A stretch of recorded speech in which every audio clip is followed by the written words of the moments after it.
you reminded me of something Arnold Schwarzenegger said when he was making Conan the Barbarian. The director said to him, because he was falling off horses and he was just like really struggling, and he said, "Pain is temporary, but the glory lasts forever." So I had that poster in my gym for years, and it was a Muhammad Ali quote. Muhammad Ali quote: "Suffer now and live the rest of your life as a champion." And I don't like that quote myself. No, because it makes it feel like I got to do this because I don't want to do it, and then I can just kick back the rest of my life, and that's not the way I like to live my life, because I like to be proud of myself every single day, no matter what I do, just like you do. And that always, maybe I took it out of context, but that's why I was always a little bit hesitant when I hear that, because it felt like I'm just gonna do things I don't want to do to get this to where I'm going to not do anything. Yeah, I used it, for the rare time. Like, I was lucky enough to work in a career that I loved. Like, I got to work out for a living. Like, how many people would give you their right arm for that opportunity? And so most days I didn't need slogans or whatever to get into the gym. I'm like, I get to go work out all day. This is awesome. But then there was the rare day where you're tired, you're sore, your body's aching, you didn't get enough sleep, your diet didn't line up for whatever reason. You had a life happening outside of the gym. And then I remember, like, the main thing for me was sitting on the rower. It's a very popular implement in CrossFit, and I remember, like, I hated it. It was just because I knew what I was capable of doing on it, and I knew how far I could push the limits on it, that I would look at it, I'm like, fuck, I don't want to do this. But I'm like, for the volume of rowing I usually did, it was between 20 and 30 minutes total, with work and rest built in. And I'm like, 20 minutes of my day, it's nothing. It's over like that. It's not even a full sitcom. And I'm like, but if you give your full effort right now, you push yourself to the absolute limit, 18, 20 minutes of your day, that's nothing for, to have the results that I want to be having. So it was in those moments that I would look at that poster and, like, I'm tired, I'm aching, and you're like, you can taste the blood in your lungs, you taste copper pennies, and it's just like, okay, like, this is such a small window of your day, but the results are going to last forever. And for myself as well, it's only a matter of time before somebody beats any record. Every year it's a coin flip. Is somebody going to beat your record? Is somebody not going to beat your record?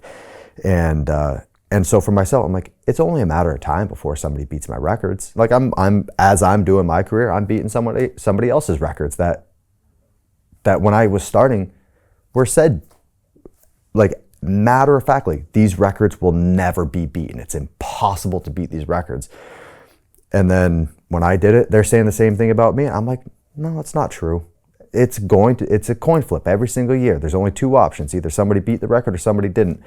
But nobody can take away those gold medals. Nobody can take away those achievements. And so I made sure to try to not put too much weight on these records, and just look at those individual achievements of, like, okay, I did that, and I have that gold medal forever, Yeah. I love this concept of being proud of yourself, because, like, that's something only deep down inside, whether you can be proud of yourself. Mm-hmm. It's no other metric someone can give you, and no one can take that away from you. And yet, to get there, you have to push yourself more than you want to be pushed. I feel like it's very underrated. I feel like it's the sleep you get the night after accomplishing or, like, pushing yourself to a limit that you didn't think you could. It's the best night's sleep you'll ever have. Your head hits that pillow and you're just so content. You're like, I did everything I could today to be the person I want to be tomorrow. And I remember doing that, like, even with the little odd jobs I did as a teenager. Making sure that I was putting in effort to make myself proud. And it wasn't always that way. I still made mistakes. I still cut corners. And then when I got called out for it, I was destroyed inside. And it wasn't the fact that I did a poor job on the project. It was the fact that I knew I was capable of doing a better job, and I chose not to. I made that decision. And I remember that happening working a construction job. I was building a walkway through a swamp for a neighbor, and I cut some.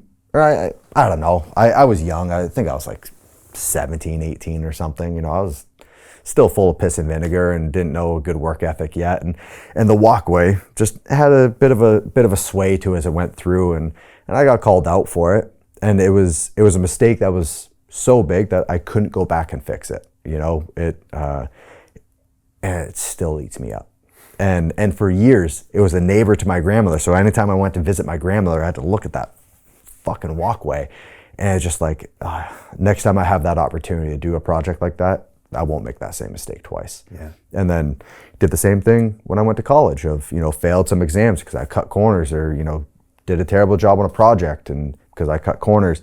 Same thing happened in my CrossFit career. My 2015 season, my second season, I got second place for the second time. Yeah, let's talk about that. Because in 14 you got second place Yep. and you were over the moon. Yep. In 15 you got second place and you couldn't have been more disappointed in yourself. Oh, I was down. Yeah, so rookie year, I was brand new to CrossFit. I barely knew what was going on. I didn't know what to expect going to the CrossFit Games. And I was just flying by the seat of my pants and having a good ass time doing it. It was so much fun. And then the weekend ends and I'm like, holy shit, I'm on the podium. And I'm looking at the prize money I just won. And I'm like, this is life changing. I'm set. And it's a good chunk of money. I think it was like 75 grand. It's a great chunk of money. Yeah. It's not life changing in most aspects. But then, so the guy in first place retired. I was in second place, and I'm like, I'm a shoo-in. I got it. And I cut. If there was a corner, I cut it. And, my diet was trash. My training was inconsistent. It wasn't on a plan. I just walk into the gym, do whatever I felt like that day.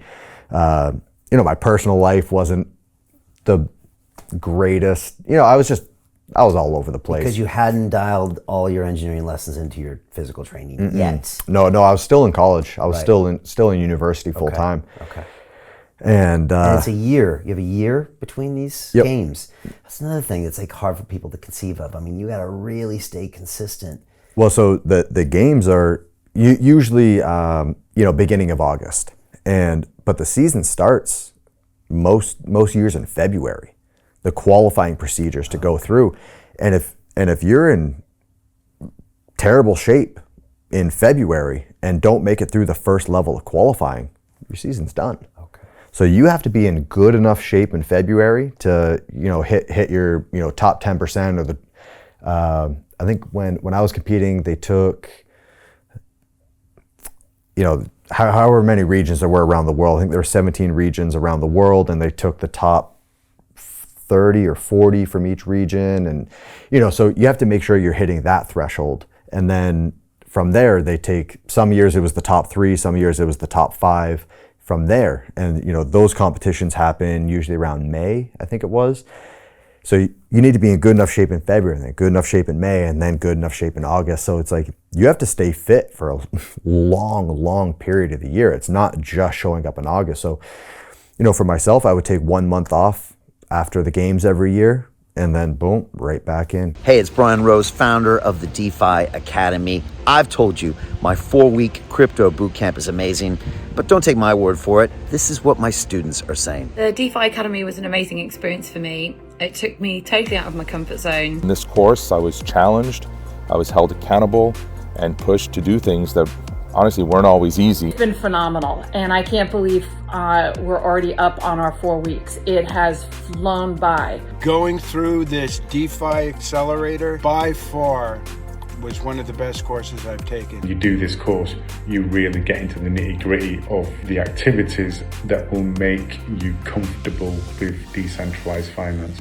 Thank you so much to Brian and everyone at London Real and the DeFi Academy for even putting together an amazing course like this. Anybody else that wants to do it, please sign up. It is well worth the money.